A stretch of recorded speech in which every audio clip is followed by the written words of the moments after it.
Tapi itu dorongan utama gue untuk cabut dari kerjaan gue yang dulu buat ngelakuin apa yang gue lakuin sekarang. Mimpi gue adalah ngelakuin apa yang pengen gue lakuin dan orang tahu itu karya gue, nggak disuruh orang.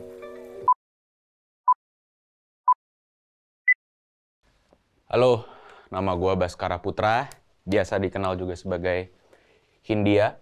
Ya mungkin kali ini sedikit banyak mau ceritain gimana caranya gue rasain nikmatnya hidup. Katanya hidup butuh passion.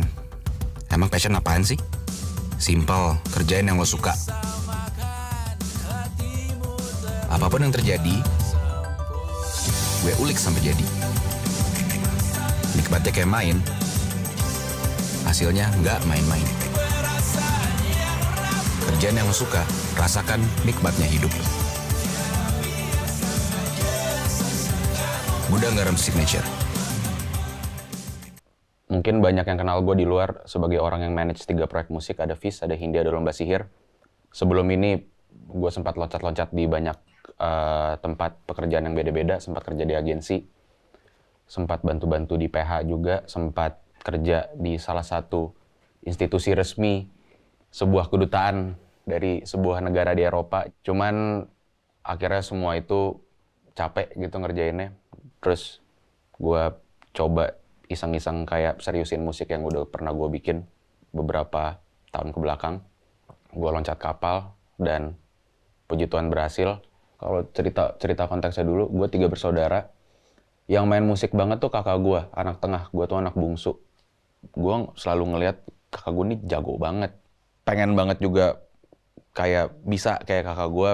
Tapi sering banget gitu loh, misalnya kayak gue lagi ngapain sama gitar di rumah, dia pulang atau dia lewat keluar dari kamar atau dia baru nyampe rumah segala macem, dibecandain gitu loh, kayak wah gila main lu berantakan banget gitu, kayak lu hancur banget, atau yang kayak masih aja lu denger lagu kayak gitu, mungkin bercanda sebenarnya. Cuman gue jadi merasa minder banget lah, maksudnya takut banget buat latihan atau berusaha ngulik musik gitu di rumah. Sampai akhirnya pas kuliah, gue iseng lagi gitu, kayak ngobrol ke salah satu teman gue, bikin band yuk. Terus dia mau, tapi kocaknya waktu itu yang gue siapin duluan tuh bukan lagunya, cuma nama bandnya, logo bandnya, sama ini artwork EP-nya kalau kita rilis. Lagunya belum ada. Di momen itu yang kayak gue berusaha, nama kerennya Law of Attraction. Jadi kayak disiapin aja dulu gitu arahnya ke sana. Akhirnya jadi berkembang terus band itu. Di tahun ini itu udah umur ke-10 dari band ini. Nama band itu Fis. Jadi awalnya itu gue bikin sama teman-teman kampus. Cuman sampai tahun 2018 tuh nggak ada big break lah. Maksudnya sempat mau bubar, bahkan sebelumnya udah mulai merasa wah ini kagak ada duitnya banget nih ngeband. Sempat bikin satu materi, satu album, terus disuruh pulang sama produsernya. Beneran disuruh pulang gitu. Ada momen dimana kita baru inget, anjir hari ini kita rekaman ya gitu. Terus kita nyewa studio yang masih kosong karena lagunya belum jadi, tapi udah booking. Terus disuruh pulang sama Mas Dimas ya, Als nama studionya. Respect kalau Mas Dimas. Disuruh pulang, disuruh benerin lagi. Berapa bulan kemudian balik lagi, materinya berubah. Itu jadi album pertamanya Fis, ngerjainnya 6 bulan sampai setahun kalau nggak salah. Semenjak itu udah mulai main di festival segala macam, cuman ya kita ngerasa ya udahlah mungkin emang segini aja gitu musiknya, jadi nggak pernah ada yang punya pola pikir harus benar-benar fokus di musik. Di momen itu gue udah mulai kerja di yang tadi gue jelasin di awal gitu, ada satu organisasi resmi di bawah kedutaan Inggris ya, bergeraknya di bidang sosial, budaya, pendidikan segala macam, namanya British Council. Gue kerja di sana 2,5 tahun. Dari kedutaan itu gue pindah ke salah satu label teman gue, bantuin jadi brand manager 1 tahun, 1,5 tahun. Itu tahun 2018 awal. Di tahun itu akhirnya ada yang tanpa desain segala macam, tanpa ada pretensi harus gimana, materinya Fis tuh ada yang meledak. Itu albumnya namanya Beberapa Orang Memaafkan, lagu Peradaban tuh ada di situ. Pas udah gede banget gue jadi mikir gitu loh, kayak gue merasa 24 jam tuh bahkan nggak cukup kalau misalnya semuanya gue pakai buat ngerjain musik gue doang kalau ini mau jadi gede. Sedangkan gue merasa kayak musik gue lagi perlu perhatian banget gitu, karena ini lagi ada momentumnya gitu, lagi big break, lagi gede. Akhirnya gue memutuskan buat cabut, pindah kapal sama salah satu alumni dari label tempat gue kerja waktu itu juga untuk kayak ya udah kita bikin label sendiri aja gitu. Itu yang jadi Saniter sekarang gitu label gue. Itu kejadian di tahun 2018 akhir kalau nggak salah. Cuman ya akhirnya gue mencoba menseriusi itu. Gue udah pernah bilang juga ke anak-anaknya bahwa suatu saat gue pengen bikin proyek solo. Tapi berkali-kali gue coba over the years, gue merasa gue belum punya ilmunya, gue belum punya networknya buat bisa bikin proyek solo ini berhasil. Jadi selalu ditahan terus gitu. Secara kreatif juga gue nggak pede sama materinya. Nggak pede sama arahan soundnya harus kayak gini, harus kayak gitu. Akhirnya cuman kejadian kayak 2018 akhir menuju mau cabut bangun Saniter sendiri itu. Nyoba kayak, waktu itu ditawarin kayak bikin satu materi sama kerabat-kerabat gue yang lain. Tapi bukan sebagai Fis gitu, gue perorangan. Ya udahlah pakai aja nama Hindianya gitu, daripada nggak jalan-jalan. Lagu-lagu gue terutama di Hindi itu cara gue menanggapi apa yang gue rasakan di dalam hati gue. Sejelek apapun, sebagus apapun itu gue jadiin lagu. Dan gue punya aturan pribadi kalau gue nggak boleh bohong di lagu gue. Jadi kalau gue lagi benci banget sama orang tua gue harus nulis. Segimanapun mungkin di luar hari-hari buruk itu gue sayang sama mereka, cuman gue harus menulis perasaan itu. At the end of the day itu terapi gue gitu. Mungkin nggak bikin gue happy tapi nggak bikin gue lebih tenang.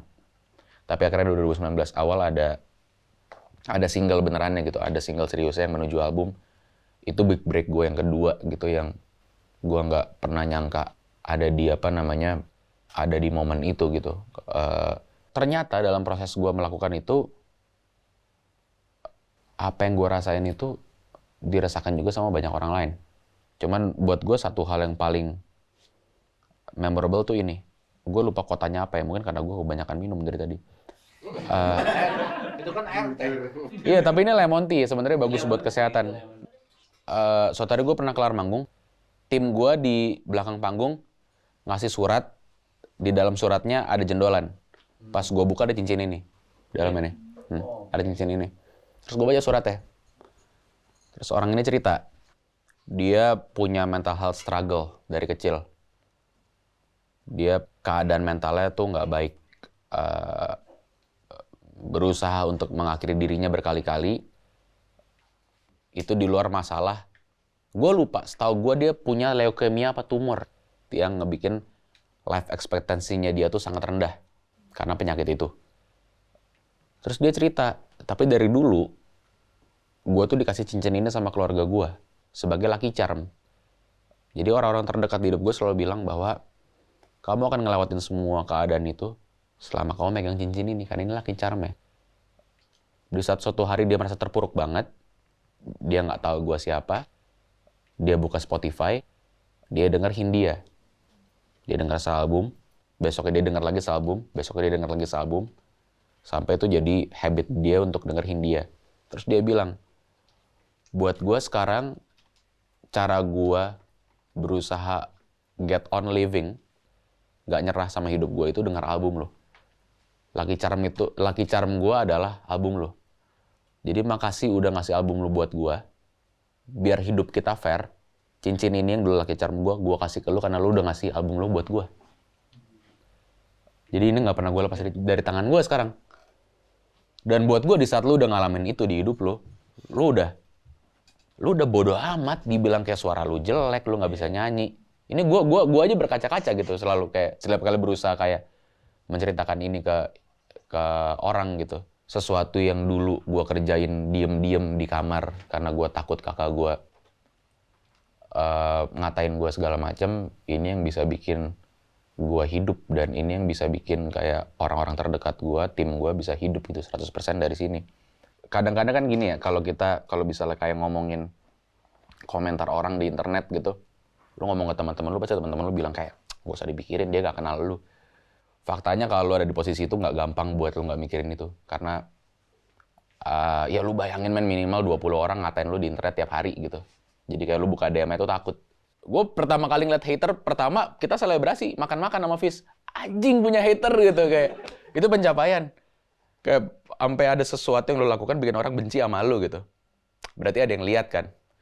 Tapi pas udah masuk kedua, ketiga, keempat, terus udah mulai yang kelima, 6, 7, sampai 100.000, 10.000 jadi personal, jadi capek gitu gue. Gue juga pengennya nggak mikirin. Cuman ternyata nggak segampang itu. Maksudnya Gue sempat lepas kontrol beberapa kali, gue balas. Cuman di saat levelnya tuh udah fitnah menurut gue. Atau udah menyerang sesuatu yang kayak gue punya prinsip, lu terserah lah mau ngatain gue kayak gimana. Cuman jangan bawa-bawa teman gue, jangan bawa-bawa pasangan gue, jangan bawa-bawa keluarga gue gitu. Selalu itu aja. Ya di saat levelnya udah tiba-tiba yang kayak ngomongin kayak lingkungannya apa segala macam, gue nggak terima waktu itu. Dan ternyata ini Bray orangnya lagi di dalam penjara, bingung.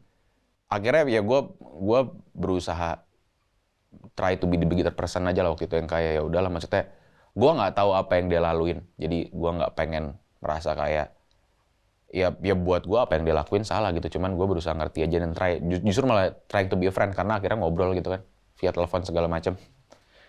Gue suatu hari pernah bangun terus mikir, kenapa gue cabut ya? Gajinya gede, benefitnya banyak banget untuk anak umur segitu yang baru lulus kuliah. Pengalamannya ya ada gitu, udah sempat kerja dari sebelum lulus, cuman kayak nggak sebanyak itu, pengalamannya nggak sebanyak itu, cuman dapat benefit sebanyak itu, dapat gaji segede itu. Kalau dipikir tuh ya bukan ada gilanya, emang gila banget kayak kenapa gue cabut.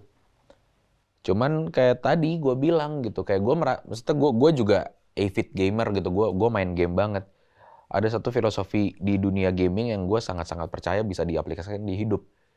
Lu main game, di saat lu nggak bisa lanjut ke stage selanjutnya, di saat lu nggak bisa ngalahin satu bos, di saat lu mati mulu, berarti lu tahu lu ada jalan yang benar. Karena game itu ngasih tahu ke pemainnya bahwa lu tuh ada di path yang benar itu di saat lu tiba-tiba dihadapin sama masalah baru. Gue harus pindah ke tempat lain, ketemu musuh lain, ketemu monster lain yang gue nggak tahu cara ngalahinnya gimana. At that moment gue tahu bahwa di game ini gue selangkah lebih dekat menuju tamat. Itu artinya gue akan berusaha mencari tahu jalan keluarnya gimana, dan dalam mencari jalan keluarnya gue akan berkembang, dan ilmu itu akan gue bawa seumur hidup untuk apapun yang bakal gue lakuin di final stage gue di hidup gue gitu nanti gitu.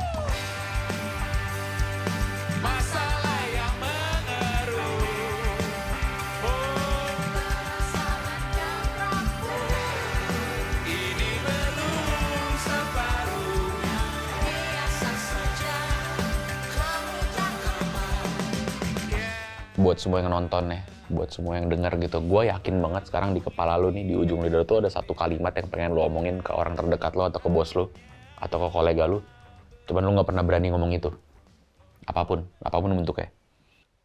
Dan gue juga tahu bahwa kadang-kadang untuk mendapatkan keberanian untuk ngomongnya itu nggak gampang, nggak mudah gitu. Untuk ngomong kayak sebenarnya gue udah nggak nyaman, gue pengen resign, atau yang kayak bos, apa yang lu lakuin itu salah. Tapi nggak ada cara lain untuk mencapai itu selain elunya berani duluan buat ngomong itu. Hidup tuh nggak ada artinya, Bray. Serius, nggak ada artinya. Karena hidup itu nggak ada artinya, berarti lu bebas memberikan arti buat hidup lu sendiri. Jadi lu mau menganggap hidup lu kayak gimana, artinya apa, tujuan lu di bumi apa tuh terserah lu. Buat gue itu terserah gue. Mimpi gue adalah ngelakuin apa yang pengen gue lakuin, dan orang tahu itu karya gue, nggak disuruh orang. Dan gue pengen dalam karya gue itu ada gunanya juga buat orang gitu. Jadi gue nggak pengen ngabisin waktu gue di dunia ngelakuin sesuatu yang sebenarnya disuruh sama orang.